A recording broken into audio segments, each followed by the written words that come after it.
వారిని కళాకాప్తం ఎదుగని 8 వారిని 8 మంది భక్తుల హింసించి వేధించి అత్యాచారం చేసి హత్య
మణిహారం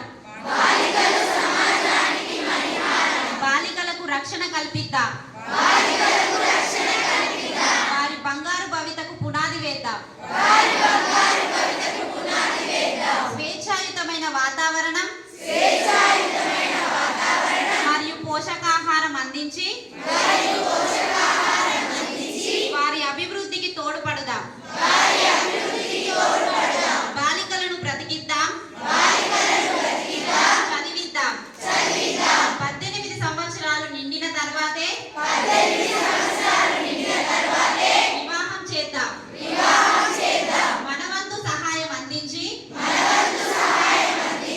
బంగారు భవిష్యత్తుకు బాటలు వేద్దాం.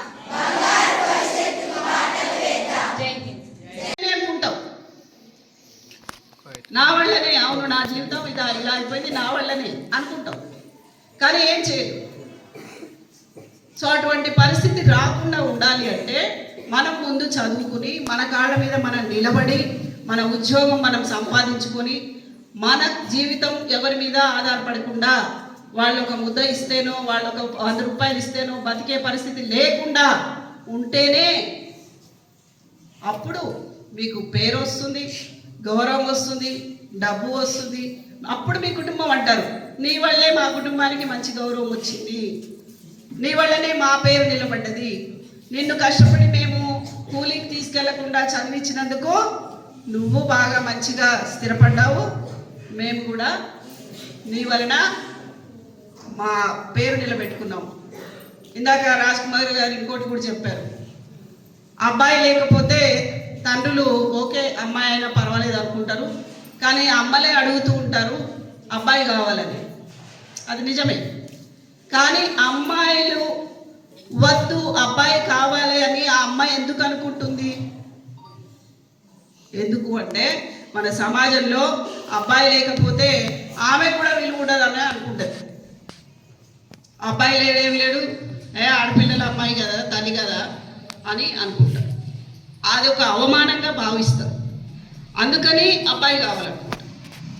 తర్వాత ఇంకొకటి ఏంటి, ఆడపిల్ల అక్కడికి వెళ్ళిపోవాలా, అక్కడ ఇంటి పేరు మార్చుకోవాలా, తన పేరు పెట్టుకోవడానికి, తన ఇంటి పేరు, తన తండ్రి ఇంటి పేరు పెట్టుకోవడానికి వీల్లేదు అనేటువంటిది మన సాంప్రదాయంలోనే ఉంది. అది అవునా? మరి ఎందుకు పెట్టుకోవద్దు? ఒకసారి ఎప్పుడన్నా ఆలోచించినామా? మనం కూడా వాళ్ళ బిడ్డలమే కదా, మనం ఎందుకు ఇంటి పేరు పెట్టుకోవద్దు? కాబట్టి మీ ఇంటి పేరు మీకు నిలబడాలన్నా మీరు ఉద్యోగం చేయాలి. అప్పుడే మీ ఇంటి పేరు మీకు అట్టనే ఉంటుంది. మీరు మార్చుకుంటే తప్ప, మీరు మార్చుకుంటే ఓకే, నో ప్రాబ్లం. కానీ మార్చుకోకుండా ఎవరి కోసమో మన పేరు మార్చుకోవడం, ఎవరి కోసమో మన ఇంటి పేరు మార్చుకోవడం, ఎవరి కోసమో మన స్థానం మార్చుకోవడం, ఏంది ఇదంతా? ఒకసారి ఆలోచించండి, అవునా కదా? ఇవన్నీ కూడా వద్దు అంటే మనము మన చదువు మీద ఫోకస్ పెట్టాలి. చుట్టూ ఉండే ఆకర్షణలు, రీల్స్, ఫోన్లు, ఇవన్నీ మనం జాబ్ చేసుకున్న తర్వాత చూద్దాం. అప్పటి వరకు మన కళ్ళు కూడా కొంచెం బలంగా అవుతాయి. ఇప్పుడు కళ్ళు కూడా వీకే ఉంటాయి కదా, మనం పెరుగుతున్నప్పుడు మన కళ్ళు వీకే ఉంటాయి, మన ఒళ్ళు వీకే ఉంటుంది, మన బ్రెయిన్ వీకే ఉంటుంది, మనమే వీక్ ఉంటాం. సో ఇందులో ఆ సెల్ ఫోన్ వస్తే ఆ రేడియేషన్తో ఇంకింత మెదడు పాడైపోతుంది. మీకు తెలుసో లేదో, ఒకసారి ఇట్లా సెల్ అంటే అందులోంచి రేడియేషన్ వస్తుంది. అది మన సెల్ని, మన మెదడుని పాడు చేస్తుంది. మీరు ఎప్పుడైనా సెల్ ఫోన్ ఇప్పుడు ఈ మధ్యకాలంలో చూడగలిగితే సెల్ వలన కళ్ళకి మెదడుకి ఏమిటి ఇంపాక్ట్ అని ఒకసారి చదవండి, అది చూపిస్తుంది.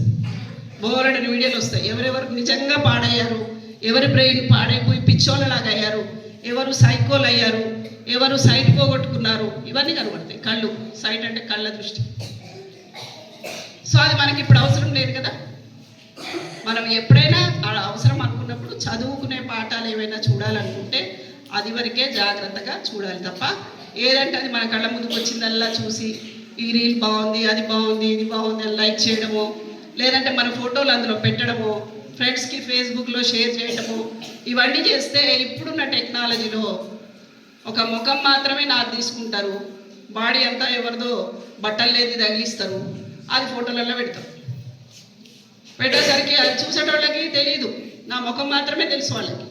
కానీ నా ముఖంతో పాటు ఇదంతా ఉందంటే నేనే అనుకుంటాను, అరే ఈ పలానా మేడం ఏంటి ఇట్లా నగ్నంగా ఫోటోలు దిగిరు, ఎందుకు దిగిరు, ఎప్పుడు దిగిరు, అరే ఇట్లనా అని అనుకుంటారు. ఆ అనుకుంటారనే భయానికే, బాధకే సగం మంది చచ్చిపోతారు. ఇవన్నీ అవసరం లేదు కదా మనకి. కాబట్టి మీవి కానీ మీ ఇంట్లో వాళ్ళవి కానీ ఫోటోలు ఎక్కడా కూడా షేర్ చేయవద్దు, ఎవరికి పంపవద్దు, ఫేస్బుక్లో పెట్టవద్దు, అనవసరమైన లింకులు ఓపెన్ చేయవద్దు.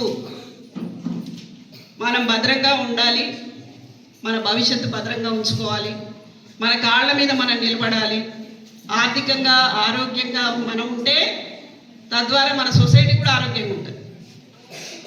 అది బాగా గుర్తుపెట్టుకోండి, అవునా? అర్థమైందా నేను చెప్పింది ఏమన్నా కొంచెమన్నా? ఓకే. సో అందరూ కూడా ఇక్కడ కూర్చున్న వాళ్ళందరూ కూడా ఇంకో 10 ఏళ్ల తర్వాత ఒక మంచి ఉద్యోగాల్లో ఉండి మళ్ళీ కలుస్తారా? నిజంగా